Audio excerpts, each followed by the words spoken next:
Welcome back to CEO Central. Well, things are certainly a bit quieter now than they were. After the Prime Minister's announcement on the 21st of January, we see mandatory pre-commitment effectively hived off to a trial in the ACT and some legislation that will introduce limits on ATM withdrawals and also see the introduction of voluntary pre-commitment. Now today I just want to take you through where all of that is at, and there's been quite a bit happening really behind the scenes more so. Politically it's been an incredible time. Obviously the challenge by Kevin Rudd trying to get his old job back. He was defeated, Julia Gillard again entrenched as Prime Minister.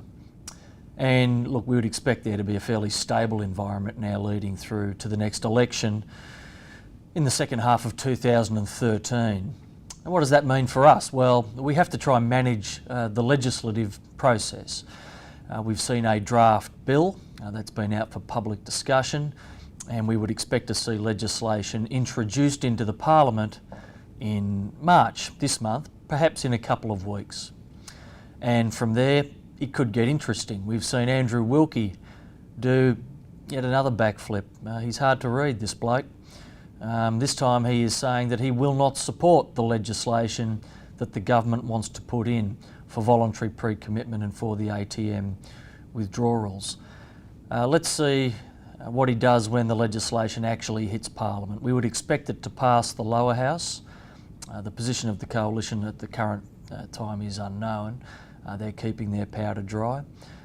If it passes the lower house, it will then go to the Senate.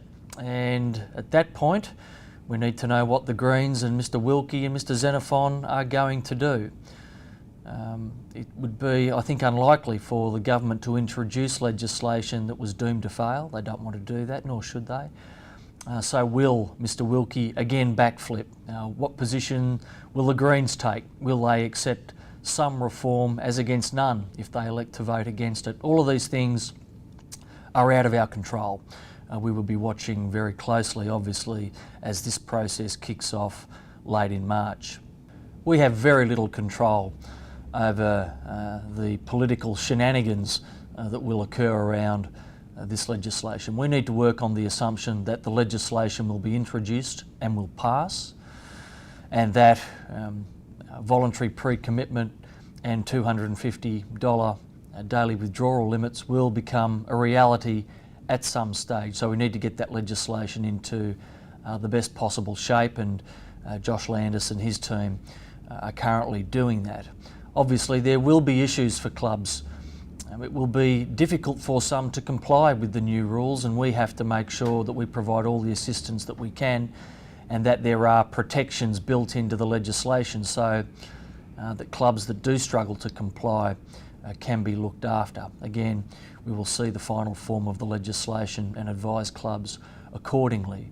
We need to get on with life also. We've been engaged in an 18-month pitched battle with the anti-gambling lobby, and we need to repair some of the damage that they have done to us. They are experts at putting the boot into our great industry.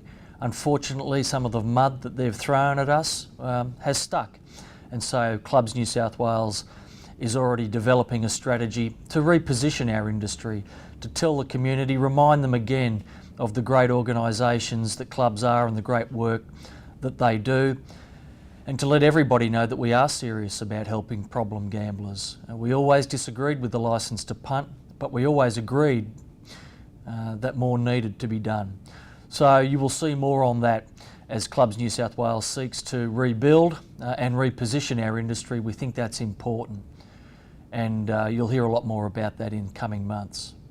Just finally, club grants. The old CDSE is now officially open for business. There have been advertisements in papers across the state. We're very excited. Clubs can now start allocating money. Ideally, after consulting with their local committee, the local council and other stakeholders, let's start getting that money out there to worthy organisations. It's a great initiative. Get behind club grants and tell everybody what you're doing. Thank you everybody for your support, and I'll see you again next month.